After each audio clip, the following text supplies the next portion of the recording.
of Congress pass a budget in that time to clear the way for negotiations on long-term deficit reduction. To add muscle to their efforts to bring Senate Democrats to the table, House Republicans will include a provision in the debt ceiling legislation that says lawmakers will not be paid if they do not pass a budget blueprint. Was it the right thing to step back from challenging the president over raising the debt ceiling? Well, I think the House proposal is the step in the right direction. There is no doubt the Senate hadn't done its job. It's been nearly 4 years since it's passed a budget, and the Senate should pass a budget. But it doesn't go nearly far enough. We have a crisis. I'll tell you, I just got back last week from Afghanistan, and I had multiple servicemen and women clasp me on the arm and say, please do something about the debt and deficit. We're bankrupting the country. That's what the American people are looking for.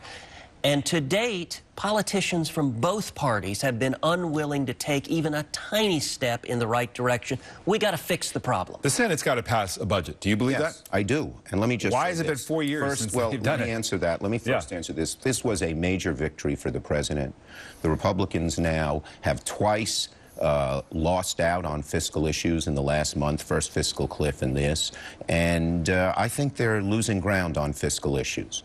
On the debt ceiling, it made no sense to risk the full faith and credit of the United States for whatever agenda you have. The business community felt that, the public felt that, and so the fact that they have backed off both not only the idea that we should hold debt ceiling hostage, but second, that it shouldn't be one-for-one cuts. You know, Boehner used to say that. The House proposal doesn't say that. $1 in cutting for every $1 in raising the debt ceiling. But would you support a short-term measure that would force you to pass a budget? I think it should be longer because we don't want to play fiscal cliff every 3 months, but it's a positive step.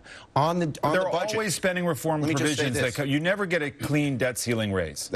Yes, you should. That's not a question of whether you should, but historically has not been the case. Mitch McConnell proposed it 2 years ago, and we passed it. So they should. But let me just say this on the budget. We Democrats have always intended to do a budget this year for two reasons. First, it is not true that we haven't had budget control in effect over the last several years. The Budget Control Act of 2011 put rigid spending cuts that were in effect last year. We cut $1 trillion.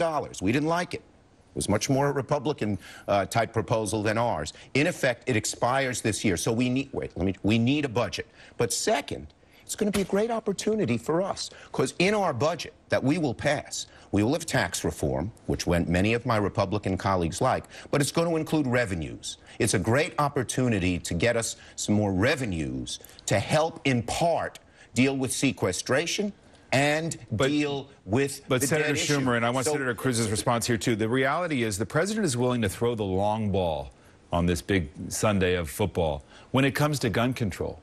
And yet, because of his view of Republican recalcitrance, he doesn't step up and show real leadership and be proactive on a big spending cut proposal and Medicare cut proposal, because he doesn't want to go there. Why throw the long ball when it comes to gun control, but not do it and take a leadership role when it comes to spending cuts? He did. In the negotiations up to the fiscal cliff, the president put things on the table. $400 billion in Medicare cuts. He was talking about chain CPI, which many Democrats You're talking about more revenue. That's not big enough on Medicare cuts, according to Simpson Bowles and a lot of others who think if you're going to get to $4 trillion in cuts, you got to do something bigger than that. We've already done $1.7 trillion in cuts. We've done $600 billion in revenues. You're going to need more revenues as well as more cuts to get the deficit down. And I've talked to Leader Reid. I've talked to Budget Chair Murray. We're going to do a budget this year, and it's going to have revenues in it, and our Republican colleagues better get used to that fact. Senator Cruz, please. You know, David, I'll mention that there was an area of substantial agreement with what Chuck just said. He said we should never, ever, ever compromise the full faith and credit of the United States. I agree. And in fact, there is a bill that I am co-sponsoring, the Full Faith and Credit Act, which provides that regardless of what happens in the debt ceiling, the United States will always, always, always meet its debt. We will never default on its debt. That was introduced in 2010. It didn't pass because Harry Reid and President Obama didn't want it to pass. They wanted to raise the specter of a default to use. So Chuck, you know, you and I, we could make news right now on national television. Would you agree to support the Full Faith and Credit Act and take the possibility of a default off the table? I support the McConnell proposal. Let us raise the debt ceiling, no strings attached, and if the president can raise it, as he should be able to, and if Congress wants to reject it 2/3, the McConnell proposal is a good Republican proposal. I hope you'd support it. Let me ask a very simple question. That's the way to go. a bill that says, regardless of what happens with the debt ceiling, the United States will never default on the debt. Would you support that? I support the concept. I'd have to look at the bill. The best way to do that is the McConnell amendment. Well, we may have just made news. Let me ask you two quick things. On this program last week, General Colin Powell was here. He